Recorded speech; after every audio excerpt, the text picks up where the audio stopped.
Advocate K Premkumar, ആദ്യം ഈ പ്രതിപക്ഷത്തിന്റെ ആലോചനയെക്കുറിച്ചുള്ള അങ്ങയുടെ പ്രതികരണം അറിയണം. പന്തളത്ത് വിശ്വാസ മഹാസംഗമം സംഘടിപ്പിക്കാനൊരുങ്ങുന്നു.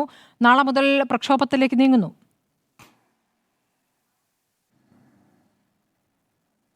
അതെ, അതിലേക്ക് വരാം. ഞാനിവിടെ പറഞ്ഞ ചില കാര്യങ്ങളോടൊന്ന് പ്രതികരിക്കുകയും ചെയ്യാം. ഇനി നിങ്ങൾ ആവശ്യപ്പെട്ട പ്രകാരം ആദ്യം പറഞ്ഞ കാര്യത്തിൽ കോൺഗ്രസ് യഥാർത്ഥത്തിൽ കേരളത്തിലെ UDF ഒരു വിഷയം, നമ്മുടെ നാട്ടിലെ ജനങ്ങളെ ബാധിക്കുന്ന, സമൂഹത്തെ ബാധിക്കുന്ന ഒരു വിഷയത്തിലും ഇടതുപക്ഷത്തിനെതിരെ ഒന്നും കിട്ടാതെ വന്നപ്പോൾ സഭയിൽ പോലും ചർച്ച ചെയ്യാൻ കഴിയാത്ത സാഹചര്യത്തിൽ സമരത്തിലേക്ക് രാഷ്ട്രീയമായിട്ടൊരു ആയുധം എന്ന നിലയിൽ ഇതിനെ കണ്ടുകൊണ്ടുപോവുകയാണ്. അത് അവർ നടത്തട്ടെ. സത്യാവസ്ഥ ജനങ്ങളോട് പറയുന്നതിൽ ഇടതുപക്ഷ ജനാധിപത്യ മുന്നണിക്കും ഒരു ബേജാറുമില്ല എന്ന് ഈ സന്ദർഭത്തിൽ സൂചിപ്പിക്കുകയാണ്. ഇടതുപക്ഷം എപ്പോഴെല്ലാം അധികാരത്തിൽ വന്നിട്ടുണ്ടോ ജനങ്ങൾ അർപ്പിച്ച വിശ്വാസം സംരക്ഷിച്ചും അഴിമതിക്കെതിരെ ശക്തമായ നിലപാട് സ്വീകരിച്ചും മുന്നോട്ട് പോയ ഗവൺമെന്റാണ് കേരളത്തിലേത് എന്നുകൂടി ഈ സന്ദർഭത്തിൽ സൂചിപ്പിക്കുകയാണ്. ഇവിടെ ഇപ്പോൾ UDFന്റെ പ്രതിനിധി പറയുകയുണ്ടായി അമ്പലം വിഴുങ്ങിയാൽ ആരാണ് എന്ന്. അമ്പലം വിഴുങ്ങിയുള്ള കാര്യം നമുക്ക് പരിശോധിക്കാം. 1,87,00,000 രൂപയുടെ പാത്രങ്ങൾ വാങ്ങിയതുമായി ബന്ധപ്പെട്ട് 2013-14 14-15 അന്ന് കേരളത്തിൽ ദേവസ്വം വകുപ്പ് മന്ത്രിയായിരുന്ന വി എസ് ശിവകുമാറിന്റെ സഹോദരൻ VS ജയകുമാർ, അദ്ദേഹം പ്രതിയായിട്ടുള്ള കേസ് ഇപ്പോൾ അത് അന്തിമ ഘട്ടത്തിലാണ്. അത് പുരോഗതിക്കാണ് അന്വേഷണം. ശബരിമലയിൽ പാത്രങ്ങൾ വാങ്ങിയതിലാണ് കോടിക്കണക്കിന് രൂപയുടെ ക്രമക്കേട് നടത്തിയത് UDFന്റെ കാലത്ത്. ഇനി രണ്ടാമത്തേത് പറയാം. ദേവസ്വം ബോർഡ് പ്രസിഡന്റായിരുന്ന പ്രയാർ ഗോപാലകൃഷ്ണൻ, മെമ്പർ അജയ് തറയിൽ എന്നിവർ ചേർന്ന് 2015-17 കാലയളവില് അനധികൃതമായിട്ട് ബത്തയും ദിനബത്തയും എഴുതിയെടുത്ത് ഔദ്യോഗിക പദവി ദുർവിനിയോഗം ചെയ്തു എന്നതിനെ സംബന്ധിച്ച് അത് അന്വേഷണത്തിൽ കണ്ടെത്തുകയും അതിനെ സംബന്ധിച്ചും ഇപ്പോൾ വിജിലൻസ് നടപടി സ്വീകരിച്ചു വരികയാണ് എന്നതുകൂടി ഈ അവസരത്തിൽ സൂചിപ്പിക്കുകയാണ്. മറ്റൊരു കാര്യം, മുൻ ദേവസ്വം ബോർഡ് പ്രസിഡന്റായിരുന്ന G. രാമൻ നായർ, ദേവസ്വം ബോർഡ് മെമ്പർമാരായിരുന്ന MP ശ്രീകുമാർ, അത് പരിശോധിച്ചൊരു തീരുമാനത്തിലേക്കൊക്കെ എത്താനുള്ള സമയം കഴിഞ്ഞില്ലേ? അതെ, അതിപ്പോ നമുക്കറിയാലോ. കോടതി നടപടികള് നമ്മൾ കുറെ കണ്ടതല്ലേ. ബാബറി മസ്ജിദുമായി ബന്ധപ്പെട്ട കേസ് എത്ര വർഷം കഴിഞ്ഞാ കോടതി വിധി പറഞ്ഞത്? കോടതിയിൽ ഏതെല്ലാം കേസുകൾ പെൻഡിങ്ങിലുണ്ട്? ഇതിനെ സംബന്ധിച്ചല്ല അന്വേഷണം ഉണ്ടെന്നാണ് പറയുന്നത്. അന്വേഷണം നടത്തി വേഗതയിലാകണമെന്ന് എടുത്തുകൊണ്ട് പോകുന്നത്, അതും ഭക്തർ സമർപ്പിക്കുന്ന അഴിമതി സ്വർണ്ണപ്പാളി അടിച്ചുകൊണ്ടുപോയത് ആരായാലും, ഞാൻ അതുകൂടെ പറയാം. സ്വർണ്ണപ്പാളി അടിച്ചുകൊണ്ടുപോയത് ആരായാലും കൊണ്ടുപോയിട്ടുണ്ടെങ്കിൽ അതിലേതെങ്കിലും നിലയിൽ ശബരിമലയിൽ ഭക്തർ നൽകിയിട്ടുള്ള ഏത് സ്വത്തായാലും, അത് ഒരു ചില്ലി പൈസയായാലും, അതിൽ കൃത്യമായി അതിന്റെ വരവ് ചെലവ് കണക്ക് സൂക്ഷിക്കാനും അതിലേതെങ്കിലും നിലയിൽ ആര് കുറ്റക്കാരാണെങ്കിലും അവർക്കെതിരെ അന്വേഷണത്തിന് ഉത്തരവിടാനും ഏത് അന്വേഷണത്തെയും നിർഭയം നേരിടാനും കഴിയുന്ന ആത്മവിശ്വാസമുള്ള ദേവസ്വം ബോർഡും ആത്മവിശ്വാസമുള്ള ഗവൺമെന്റുമാണ് കേരളത്തിലുള്ളത്. അന്വേഷണം നടക്കട്ടെ. ഏത് അന്വേഷണത്തെയും സ്വാഗതം ചെയ്യാണ് ഗവൺമെന്റ്. സ്വർണം നഷ്ടപ്പെട്ടിട്ടില്ല എന്നുള്ളതാണോ ഇപ്പോൾ നിങ്ങളുടെ വാദം? സംശയം പ്രകടിപ്പിക്കുന്നുണ്ട്. കാരണം ഞാൻ നഷ്ടപ്പെട്ടിട്ടില്ല. ഞാൻ പറയട്ടെ, നിലവില് പാളികൾ ഇവിടെ തിരിച്ചെത്തിയിട്ടുണ്ടല്ലോ. October 17 സ്ഥാപിക്കാൻ നിൽക്കുകയാണല്ലോ. നിലവിൽ കോടതി സ്പെഷ്യൽ ഇൻവെസ്റ്റിഗേഷൻ താങ്കൾക്കതറിയാം.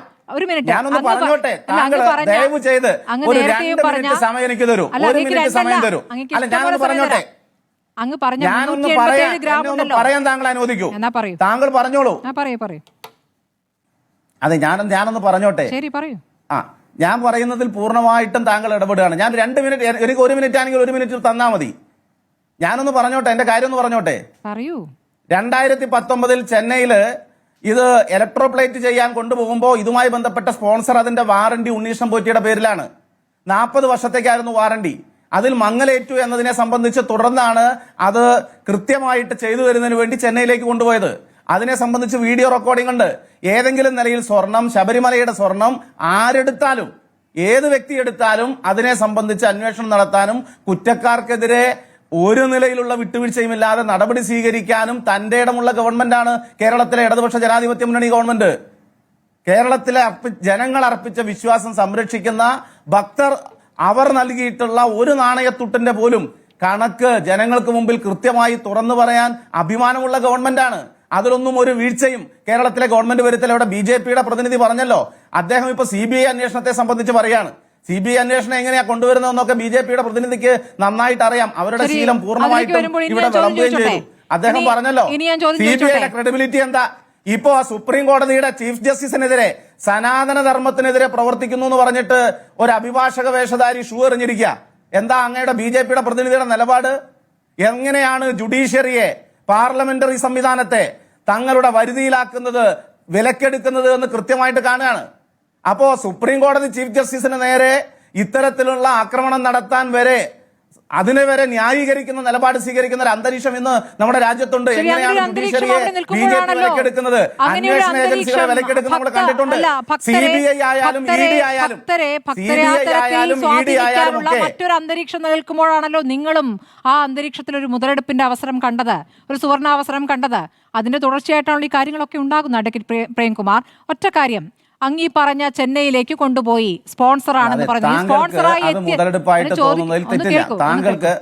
കേൾക്കൂ, ചോദ്യത്തിന് ശേഷം അങ്ങ് പറഞ്ഞോളൂ. സ്പോൺസറായി ഉണ്ണികൃഷ്ണൻ പോറ്റി എങ്ങനെ എത്തി എന്നുള്ളതാണ് ആദ്യത്തെ ചോദ്യം. രണ്ടാമത്തെ കാര്യം, അങ്ങ് പറയുന്നു 10 ഗ്രാം കൂടുതലാണ് കിട്ടിയതെന്ന്. ആദ്യം പറഞ്ഞാണ്, ഇപ്പോഴല്ല, നേരത്തെ പറഞ്ഞു. അങ്ങ് പറഞ്ഞ കണക്ക് ഈ 397 ഗ്രാം മാത്രമേ വേണ്ടി വന്നുള്ളൂ എന്നാണല്ലോ. 397 ഗ്രാമേ വേണ്ടി വന്നുള്ളൂ എന്ന് പറയുമ്പോൾ ബാക്കി കൊണ്ട് മാളികപ്പുറം ക്ഷേത്രത്തിൽ മാല പണിത് നൽകി. ഈ കാര്യങ്ങളൊക്കെ പറയുന്ന ഉണ്ണികൃഷ്ണൻ പോറ്റിയാണ്. ഉണ്ണികൃഷ്ണൻ പോറ്റി പറഞ്ഞ ഗ്രാം കണക്കാണ് അങ്ങ് പറയുന്നത്. അപ്പോൾ അങ്ങ് ഇപ്പോഴും വിശ്വസിക്കുന്നത് ഉണ്ണികൃഷ്ണൻ പോറ്റിയുടെ വാക്കുകളാണോ? ഞാൻ ഉണ്ണികൃഷ്ണൻ പോറ്റി പറഞ്ഞ കണക്കല്ല പറഞ്ഞത്. ഞാൻ എൻ്റെ ബോധ്യത്തിലും എനിക്ക് കിട്ടിയതുമായിട്ടുള്ള കണക്കാണ് ഞാൻ പറഞ്ഞത്. ഞാൻ പറഞ്ഞ കാര്യം, സ്വർണം സ്വാഭാവികമായി നമ്മുടെ വീട്ടിൽ സാധാരണ ഒരാൾ സ്വർണം ഇട്ടാൽ, ഒരമ്മ വീട്ടിൽ സ്വർണം ഉപയോഗിക്കുന്നുണ്ട്, 10 വർഷം സ്വർണം ഉപയോഗിച്ചാൽ, 4 പവന്റെ ഒരു മാല കഴുത്തിലിട്ടാൽ 10 വർഷം തുടർച്ചയിട്ടാൽ അതിൽ സ്വർണം കുറയോ കൂടുവോ? സ്വർണം കുറയും, സ്വർണത്തിന് തേയ്മാനം വരും. അവിടെ പതിപ്പിച്ച പാളി എന്ന് പറയുന്നത് ഇരുട്ടറയിലല്ല. ആ പാളി സ്വാഭാവികമായും അതിലേക്ക് ഭക്തർ കാണിക്കയായിട്ട് നാണയം ഇടുന്നുണ്ട്, നെയ്യഭിഷേകം നടത്തുന്നുണ്ട്. അതിന്റെ എല്ലാം എന്തുകൊണ്ടാണ് 40 വർഷത്തെ ഗ്യാരണ്ടി പറഞ്ഞത്? 40 വർഷം കഴിഞ്ഞാൽ പിന്നെ സ്വർണം സ്വാഭാവികമായിട്ടും അതുവരെ അങ്ങനെ നിൽക്കണമെന്നല്ലേ? അപ്പൊ അത് കഴിഞ്ഞാൽ പോകുന്നല്ലേ?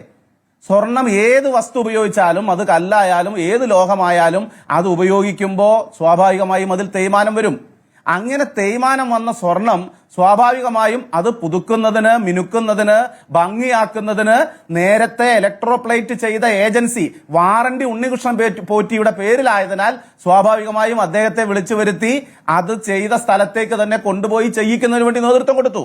അതൊന്നും സ്വാഭാവികമായിട്ടും ഇപ്പൊ ഇവിടെ പറയുന്നുണ്ടല്ലോ, ഏത് വിഷയത്തിലാണ് ധാർമ്മികമായിട്ടുള്ള ഉത്തരവാദിത്തം ഏറ്റെടുക്കാത്തത് എന്നൊക്കെ നമുക്ക് പരിശോധിക്കാം. ഒരു ഗവൺമെന്റ് എന്ന നിലയിൽ, ദേവസ്വം വകുപ്പ് കൈകാര്യം ചെയ്യുന്ന മന്ത്രി എന്ന നിലയിൽ ശ്രീ VN വാസവനായാലും, അതിനു മുമ്പ് ശ്രീ K രാധാകൃഷ്ണനായാലും, അതിനു മുമ്പ് ശ്രീ കടകംപള്ളി സുരേന്ദ്രനായാലും, അവരെല്ലാം ഭരണാധികാരികൾ എന്ന നിലയിൽ മികച്ച നിലയിൽ അഴിമതിക്കെതിരെ ശക്തമായ നടപടിയെടുത്തിട്ടുള്ളവരാണ്. കേരളത്തിലെ ഇടതുപക്ഷ ജനാധിപത്യ മുന്നണിക്ക് ഗവൺമെന്റ് അർപ്പിച്ച വിശ്വാസം എന്ന് പറയുന്നത് അഴിമതിക്കെതിരായ നിലപാടിന്റെ കൂടി അംഗീകാരമാണ്. ഈ വീരവാദം നിർത്തൂ എന്ന് പറഞ്ഞിരിക്കുന്നത് G സുധാകരനാണ് കേട്ടോ. G സുധാകരൻ എല്ലാ പ്രാവശ്യവും നിങ്ങൾ ഈ എല്ലാ കാര്യത്തിലും നമ്പർ വൺ എന്ന് പറഞ്ഞുകൊണ്ടിരിക്കുകയാണ്. ഏത് മേഖല എടുത്താലും നമ്പർ 1 എന്ന് പറയുമ്പോൾ ഇപ്പോൾ ഈ സ്വർണം ശബരിമലയിൽ നിന്ന് എടുത്തുകൊണ്ടുപോകുന്നതിലും നമ്പർ 1 ആണോ എന്നാണ് ചോദിച്ചുകൊണ്ടിരിക്കുന്നത്. നമ്പർ 1 ആണ് ഈ അവകാശവാദം എന്ന് പറയുമ്പോൾ നിങ്ങൾക്കിനി ഒന്നും തിരുത്താനില്ല, നിങ്ങൾക്കിനി ഒന്നും ചെയ്യാനില്ല, നിങ്ങൾ പൂർണ്ണമായും എല്ലാം നടപ്പാക്കി കഴിഞ്ഞിരിക്കുന്നു, പൂർണ്ണമായും ശരിയാണ് നിങ്ങൾ എന്ന ബോധ്യത്തിൽ നിന്നാണ് ഈ നമ്പർ 1 വരുന്നത്. പറയുന്നത് മുൻ മന്ത്രി, ദേവസ്വം മന്ത്രി കൂടിയായിരുന്ന G സുധാകരനാണ്, പാർട്ടിയുടെ മുതിർന്ന നേതാവാണ്. ഈ പ്രതിപക്ഷത്തിൽ നിന്നുള്ള വിമർശനങ്ങൾ മാറ്റി നിർത്തും. അപ്പോൾ എന്തുകൊണ്ടായിരിക്കും G സുധാകരൻ അങ്ങനെ പറഞ്ഞത്? അതെ, പാർട്ടിക്കെതിരെ ആരെന്തു പറഞ്ഞാലും അത് വലിയ തോതിൽ ആഘോഷിക്കപ്പെടാറുണ്ട് കേരളത്തിൽ. അത് ആരുടെ ഭാഗത്തു നിന്നായാലും പാർട്ടി വിരുദ്ധമായ എന്തിനേയും കൊണ്ടാടുക എന്നൊരു സമീപനം പൊതുവിലുണ്ട്. അപ്പോൾ G സുധാകരനാണ് CPIMന്റെ ഔദ്യോഗികമായിട്ടുള്ള നിലപാട് പറയേണ്ടത് എന്ന് അങ്ങ് പറയുമ്പോൾ അത് വിശ്വസിക്കാൻ ഒരല്പം പ്രയാസമുണ്ട്. ഞാൻ പറയുന്നത് അദ്ദേഹം മുൻ മന്ത്രി എന്ന നിലയിൽ പറയുന്ന അഭിപ്രായത്തെ അല്ല ഞാൻ പറയുന്നത്.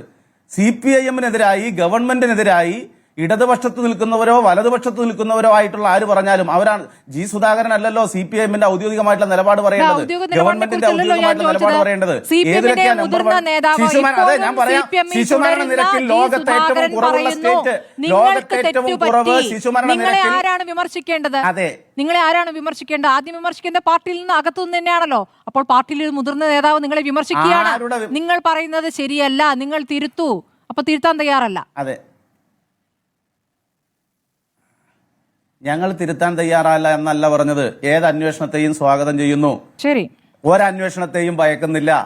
കളവ് നടത്തിയതും അമ്പലം വിഴുങ്ങിയതും UDF ആണ്. ശരി, അമ്പലം വിഴുങ്ങിയത് UDF ആണെങ്കിൽ നിങ്ങൾ ആദ്യം തെളിയിക്കണം. കാരണം കോടതി ഇപ്പോൾ ചോദിച്ചത് നിങ്ങളുടെ കാലയളവിൽ പോയ സ്വർണത്തെ കുറിച്ചാണ്. വിജയ് മല്യ കൊണ്ടുവച്ച സ്വർണം എവിടെ എന്ന ചോദ്യമാണ്. അങ്ങീ പറയുന്ന സ്വർണം അണിയുന്ന സ്ത്രീകൾക്ക് 10 വർഷം കഴിയുമ്പോഴേക്കും ആ സ്വർണം കുറഞ്ഞിട്ടാണ് ആ സ്വർണം പിന്നീട് പുതുക്കാൻ കൊണ്ടുപോകുക എന്നുള്ളത് വിശ്വസനീയമായ കാര്യമല്ല. ഇപ്പോൾ ഒരു 10 പവന്റെ മാല മേടിച്ച് ഒരു 10 വർഷം കഴിഞ്ഞ് തൂക്കി നോക്കിയാൽ 10 പവൻ ഉണ്ടാവില്ല എന്നാണോ പറയുന്നത്? എനിക്കറിയില്ല, എനിക്കത് കൃത്യമായി അറിയില്ല. ഏതായാലും അങ്ങ് ആവർത്തിച്ച് പറയുന്ന ചെന്നൈയിലെ സ്മാർട്ട് ക്രിയേഷൻസ്, ഒറ്റ മിനിറ്റ്, അങ്ങ് ആവർത്തിച്ച് പറയുന്ന ചെന്നൈയിലെ സ്മാർട്ട് ക്രിയേഷൻസ് പറയുന്നു, ഞങ്ങൾ ഈ പഴയ ചെമ്പുപാളിയിൽ സ്വർണം പൂശുന്ന പരിപാടി ഞങ്ങൾക്കില്ല, ഞങ്ങളൊരു പുതിയ പാളി ഉണ്ടാക്കും, അതിന്മേൽ സ്വർണം പൂശിക്കൊടുക്കും, ഇതാണ് ഞങ്ങൾ ചെയ്യാറ് എന്നാണ് പറഞ്ഞത്. അപ്പോൾ ഈ കൊണ്ടുപോയ സാധനം എവിടെയെന്നേ? അതെവിടെ? അതെ, കൊണ്ടുപോയ സാധനം എവിടെയാണ് എന്നതിനെ സംബന്ധിച്ച് വീഡിയോ റെക്കോർഡിംഗ് ഉണ്ട്. എവിടെ വീഡിയോ റെക്കോർഡിംഗ് ഉണ്ട്? ഏത് വീഡിയോ റെക്കോർഡിംഗ് ഉണ്ട്? അതെന്താ പുറത്തുവിടാത്തത്? അങ്ങനെയാണെങ്കിൽ അത് കോടതിയിൽ ഇപ്പോൾ സമർപ്പിക്കേണ്ടതല്ലേ? ഏത് വീഡിയോ റെക്കോർഡിംഗ്? ആ പാളികൾ ഇപ്പോ നിലവിൽ കൃത്യമായി അത് സൂക്ഷിച്ചിട്ടുണ്ട്. 17-ാം തീയതി അത് സ്ഥാപിക്കുന്നതിന് വേണ്ടിയിട്ടുള്ള അനുമതിയും ലഭിച്ചിട്ടുണ്ട്. സ്വർണ്ണമാണോ, സ്വർണം പൂശിയതാണോ, സ്വർണത്തിന്റെ തകിടാണോ എന്തിനാണ് അന്വേഷണത്തെ ഭയക്കുന്നത്? ആര് ഭയക്കുന്നു? 2025-ലെ കാര്യമാണോ അങ്ങ് പറയുന്നത്? ഞാൻ ചോദിച്ചത് 2019-ലെ കാര്യമാണ്. ഞാൻ പറഞ്ഞു വന്നത് 2019-ലെ ആയാലും 99-ലെ ആയാലും 2025-ലെ ആയാലും ഏത് കാര്യത്തെ സംബന്ധിച്ചും അന്വേഷിക്കട്ടെ. അന്വേഷിച്ച് പരിശോധിക്കുന്നതിൽ ഉറപ്പുവരുത്തുന്നതിൽ ആരുടെ ഭാഗത്താണ് പിഴവുണ്ടായതെങ്കിൽ ഈ മറുപടി പറയാൻ മുമ്പുള്ള നമ്മുടെ മുന്നിൽ അല്ല പിഴവ്, അതെ പിഴവുണ്ടായിട്ടുണ്ടെങ്കിൽ എന്താണെന്ന് വരട്ടെ. എന്താണ് പിഴവെങ്കിൽ എത്രമാത്രം കുറവുണ്ട്, ആരാണ് കൊണ്ടുപോയത് എന്നതിനെ സംബന്ധിച്ച് അന്വേഷിക്കട്ടെ. സത്യങ്ങളിൽ 98-ൽ വിജയ് മല്യ 100 പവൻ സ്വർണം കൊടുത്തു എന്നുള്ളത് സത്യമായി നിൽക്കുകയാണല്ലോ, അല്ലേ? അതും ഇല്ല എന്ന് പറയുന്നുണ്ടോ? 98-ൽ 100 പവൻ സ്വർണം കൊടുത്തിട്ടുണ്ട്. ആ പവനിൽ കുറവ് വന്നിട്ടുണ്ട്. അതെങ്ങനെയാണ് കുറവ് വന്നത്? അതെ,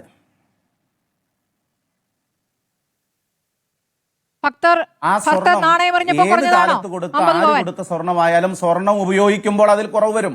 സ്വർണം അത് ഉപയോഗിക്കുമ്പോൾ അതിൽ തേയ്മാനം വരും.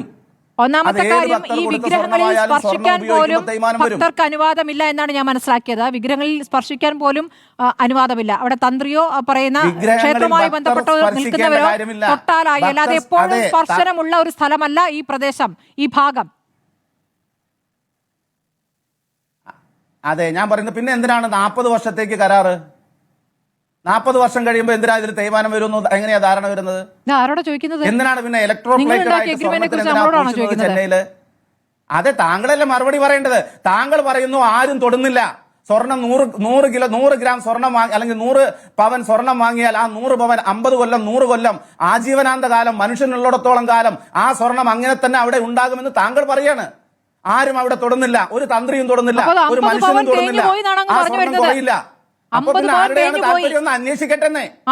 അതെ, അന്വേഷിക്കട്ടെ. അല്ല, 50 പവനല്ല, 1 ഗ്രാം തേഞ്ഞു പോയാലും അത് അന്വേഷിക്കട്ടെ. അന്വേഷിച്ച് കൃത്യമായ റിപ്പോർട്ട് വരട്ടെ. ആ അന്വേഷണത്തിന്റെ ഭാഗമായി ആരുടെ ഭാഗത്ത് കുറവുണ്ടെങ്കിലും അത് പരിശോധിക്കാനും നടപടിയെടുക്കാനും ആർജവമുള്ള, അതിനെ അംഗീകരിക്കുന്ന ഒരു ഗവൺമെന്റാണ് കേരളത്തിലെ LDF ഗവൺമെന്റ്. ശരി.